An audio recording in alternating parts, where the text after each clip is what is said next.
ജോത്സരൊന്ന് നോക്കൂ ജോത്സരെ. ഒരു ബുദ്ധിമുട്ടും. മഹാലക്ഷ്മി. ഹലോ ഗൈസ്, അങ്ങനെ നമ്മുടെ മഹാലക്ഷ്മി പുതിയ പ്രമോദം നമ്മുടെ പ്രതാപൻ സത്യങ്ങളൊക്കെ കണ്ടുപിടിക്കാൻ വേണ്ടി ഒരു സ്വാമിജിയുടെ വേഷമൊക്കെ കെട്ടി കൈനോട്ടക്കാരനായിട്ട് ആ ക്ഷേത്രത്തിൽ വന്നിരിക്കുകയാണ്. അപ്പൊ നമ്മുടെ കണ്ണനും അനന്തവും ഓൾറെഡി ആ ക്ഷേത്രത്തിന്റെ ഉള്ളിൽ പ്രാർത്ഥിച്ചുകൊണ്ടിരിക്കുവാണേ. നമ്മുടെ പ്രതാപനാണെങ്കിൽ ഇവിടെ വേഷം കെട്ടി പുറത്ത് ഒരു കല്ലിന്മേൽ, അതായത് നമ്മുടെ മുത്തശ്ശി ദേവി ഇരിക്കുന്ന കല്ലിന്മേൽ വന്നിട്ട് കൈനോട്ടക്കാരനായി ഇരിക്കുവാണ്. അപ്പൊ കുറെ പേര് വന്ന് കൈ നോക്കുന്നുണ്ട്. അതിനിടയിൽ നമ്മുടെ മുത്തശ്ശിയും കൂടി വരുവാട്ടോ. എന്നിട്ട് മുത്തശ്ശി വന്നിട്ട് എന്റെ കൈയും കൂടി ഒന്ന് നോക്കണം പ്രഭു എന്നും പറഞ്ഞ് കൈ നോക്കിക്കുന്നുണ്ടേ. അപ്പൊ പ്രതാപനൊന്ന് ഞെട്ടി ആ മുത്തശ്ശീനെ നോക്കുന്നുണ്ട്. ആ കൈ നോക്കിയിട്ട് ഞെട്ടി മുത്തശ്ശീനെ നോക്കുന്നുണ്ട്. ഇനി അവിടെ എന്ത് സംഭവിക്കും എന്നുള്ളത് ഭയങ്കര ഒരു ട്വിസ്റ്റ് ആയിരിക്കും കേട്ടോ. ലാസ്റ്റ് നമ്മുടെ പ്രതാപൻ വണ്ടിയുടെ മറയിൽ നിന്ന് എന്താ പറയാ തെളിഞ്ഞൊക്കെ നിന്നിട്ട് നമ്മുടെ കണ്ണനെയും അനന്തൂനെയും ഇങ്ങനെ നോക്കുന്ന ഒരു നിമിഷങ്ങൾ നമുക്ക് കാണാൻ സാധിക്കുന്നുണ്ടേ.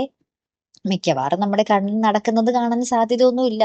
അത് കുറച്ച് എപ്പിസോഡ് ഇങ്ങനെ വലിച്ചു നീട്ടി കഴിഞ്ഞേ അതൊക്കെ അറിയിക്കത്തുള്ളൂ. എന്തായാലും ഇന്നത്തെ എപ്പിസോഡിൽ നമ്മുടെ മുത്തശ്ശിയുടെ വക നമ്മുടെ പ്രതാപൻ എട്ടിന്റെ പണി കിട്ടുന്ന ഒരു രംഗങ്ങളായിരിക്കും കേട്ടോ. കാത്തിരിക്കാട്ടോ. അടുത്ത ഒരു വീഡിയോ വരുന്നത് വരയ്ക്കും. Good bye.